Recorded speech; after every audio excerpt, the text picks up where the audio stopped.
এই মুহূর্তে দেশে জাতীয় সংসদ নির্বাচন হলে বাংলাদেশ জাতীয়তাবাদী দল বিএনপি এগিয়ে থাকবে। মাঠ পর্যায়ে চালানো এক জনমত জরিপে এমন আভাসই পাওয়া গেছে।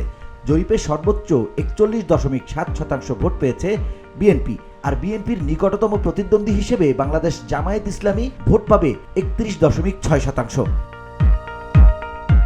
শনিবার এক সংবাদ সম্মেলনের মাধ্যমে জরিপের ফলাফল তুলে ধরে জরিপকারী সংস্থা ইনোভেশন কনসাল্টিং। বাংলাদেশ ভিত্তিক আন্তর্জাতিক উন্নয়ন গবেষণা এবং প্রকল্প ব্যবস্থাপনা এই সংস্থাটি চলতি বছরের 19 ফেব্রুয়ারি থেকে 3 মার্চ পর্যন্ত জনগণের নির্বাচন ভাবনা শীর্ষক জরিপটি চালায়। জরিপে ভোটারদের অনুভূতি, প্রত্যাশা এবং পছন্দ সম্পর্কে গুরুত্বপূর্ণ কিছু বিষয় উঠে আসে। ধুলো, ময়লা ও ক্ষতিকর ধূলিকণা থেকে নিমিষেই মুক্তি দেয় চৌধুরী এয়ার পিউরিফায়ার। এর শক্তিশালী সাকশন ঘরের কোনায় কোনায় লুকিয়ে থাকা সকল ধুলা টেনে ফিল্টার করে এবং বের করে আনে নির্মল ও স্বাস্থ্যকর হাওয়া। সংস্থাটি জানায়, জরিপে অংশগ্রহণকারীদের মধ্যে প্রায় 1/3 ভোটার কাকে ভোট দেবেন তা জানাতে অস্বীকার করেছেন। অর্থাৎ কাকে ভোট দেবেন সেই প্রসঙ্গে মতামত দিয়েছেন 65.7% ভোটার। মতামত দেননি 34.3% ভোটার।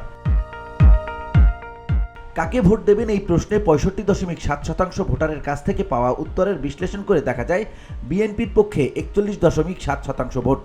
নিকটতম প্রতিদ্বন্দ্বী হিসেবে আবির্ভূত বাংলাদেশ জামায়াত ইসলামীর পক্ষে 31.6% ভোট।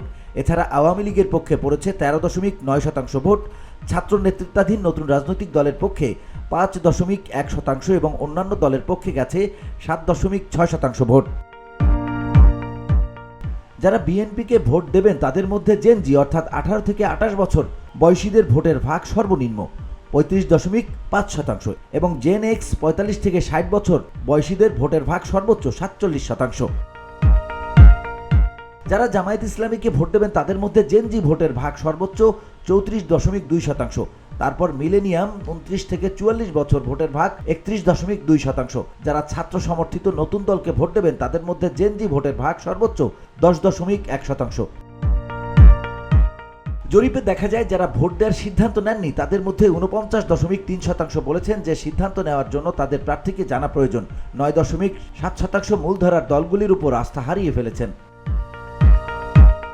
উল্লেখ্য, ইনোভেশন কনসাল্টিং বাংলাদেশ ভিত্তিক আন্তর্জাতিক উন্নয়ন গবেষণা এবং প্রকল্প ব্যবস্থাপনা সংস্থা। সংস্থাটি গত 16 বছর ধরে বিশ্বজুড়ে দারিদ্র্যের সমস্যা সমাধানে কাজ করছে। এছাড়া সামাজিক ও বাজার সংক্রান্ত বিষয়গুলোর উপরও সংস্থাটি গবেষণা করে আসছে। সংস্থাটি অন্তর্ভুক্তিমূলক উন্নয়ন নিয়েও কাজ করে। VOD Bangla news desk.